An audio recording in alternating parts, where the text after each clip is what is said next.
You know, some people might remember that there was a Rabbi Dr. Shalom Coleman once in Bloemfontein. I arrived in South Africa, of course, much earlier than that, but I was the rabbi of your community. And I'm so happy to hear that you're making a special Shabbos where there's a reunion of some of the families now that are still in South Africa and still with an association with Bloemfontein. Well, I'm here, the retired rabbi now of Perth, Western Australia. We have a very beautiful model community here, which I had to start from scratch. But I must tell you that we have also some South African Jewish community members from Bloemfontein. I'm sure some of you will remember the name of Wasserman. Well, Barney Wasserman is here and a very active person.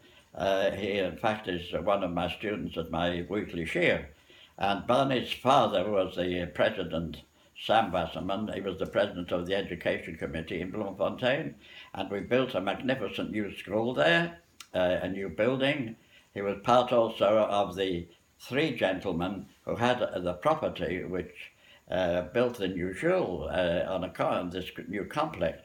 Well, it's really a great pleasure to know also that there is Lemmy Hadassim, who was the descendant, the grandson of Reverend Hadassim, who was there when I arrived in Bloemfontein.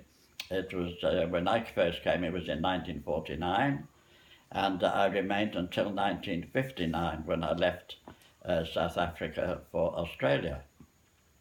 Also, we have Hesselberg, and Dr. Hesselberg was either his father or grandfather, I think it was his father. Lovely gentleman. And one of my favourites, really, was Eric Rosendorf. He was a councillor in Bloemfontein, and we were in touch right until the time of his demise. He used to let me know many, many things. And when I had my international scholarship in 1964, I brought back to Bloemfontein badges and flags and papers from many of the cities of Israel. And he was then a councillor, and he introduced me to the mayor of Bloemfontein at that time, to whom I presented many of these badges on behalf of the State of Israel. In fact, I have got still in my memorabilia a badge that's the coat of arms of Bloemfontein on a stinkwood stand, which the mayor gave to me as a parting gift. So I must say my attachment to Bloemfontein is still very, very much alive. I will remember with very great pleasure the work that I did there and the community that we had.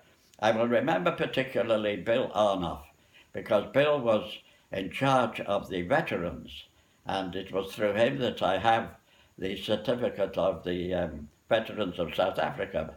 I was in the Air Force myself, but he was a very active and very wonderful person, and I have now the highest certificate of the South Africans, which they called the Moths, Memorable Order of Tin Hats. So that was the organization. And I will always remember Bill for that.